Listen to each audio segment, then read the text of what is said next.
नमस्कार दोस्तों, स्वागत है आप सभी का मेरे YouTube चैनल स्टेनो गुरु शिवा में। दोस्तों शुरू करते हैं आज की डिक्टेशन।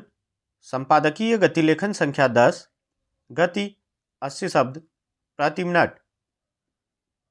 स्टार्ट।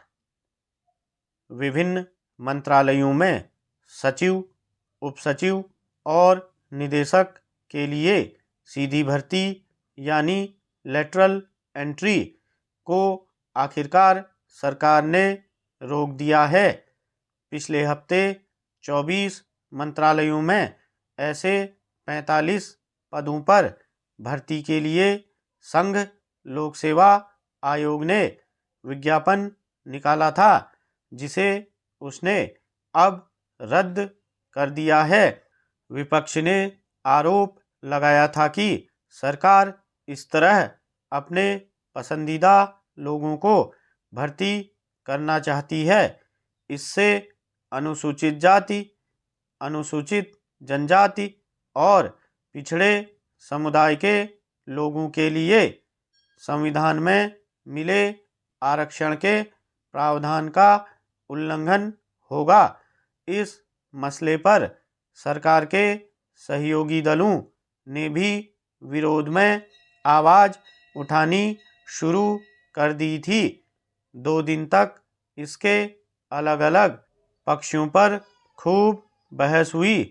अब सरकार ने यूपीएससी को पत्र लिखकर कहा है कि इन भर्तियों में भी सामाजिक न्याय का ध्यान रखा जाना जरूरी है।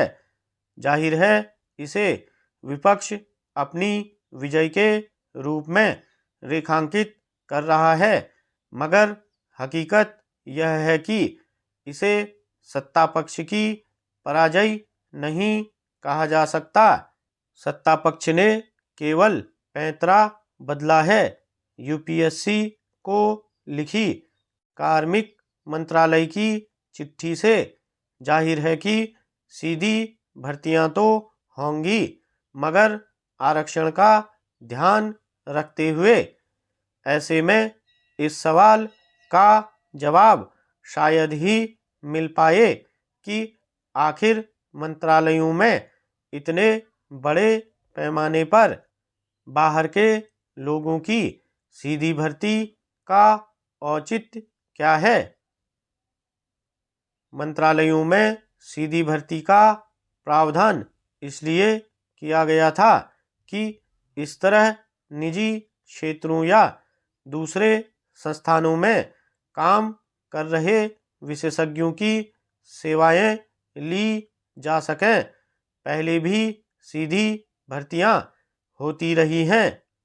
ऐसे लोगों को 3 से 5 वर्ष तक की अवधि के लिए प्रतिनियुक्ति या तदर्थ आधार पर नियुक्त किया जाता है।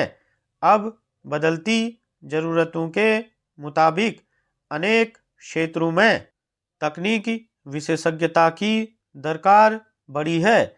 इसी तर्क पर नई भर्तियां विज्ञापित की गई थीं, मगर इन्हें लेकर विवाद इसलिए भी उठा कि पहले ही विभिन्न मंत्रालयों में अनेक सीधी भर्तियां की जा चुकी हैं। सीधी भर्ती का अर्थ यह नहीं माना जाना चाहिए कि नियमित आधार पर भर्ती लोगों की योग्यता को नज़रअंदाज कर दिया जाए। मंत्रालयों का कामकाज नौकरशाही के बल पर ही चलता है और उसमें विभिन्न अनुशासन के लोग होते हैं। तकनीकी क्षेत्रों के लोगों की भी उसमें कमी नहीं है। फिर बदलती ज़रूरतों के मुताबिक इन अधिकारियों को कौशल विकास के लिए विदेशों में भेजकर प्रशिक्षण भी दिया जाता है। ऐसे में बड़ी तादाद में बाहर से लोगों को लाने पर सवाल उठना स्वाभाविक है। स्टॉप।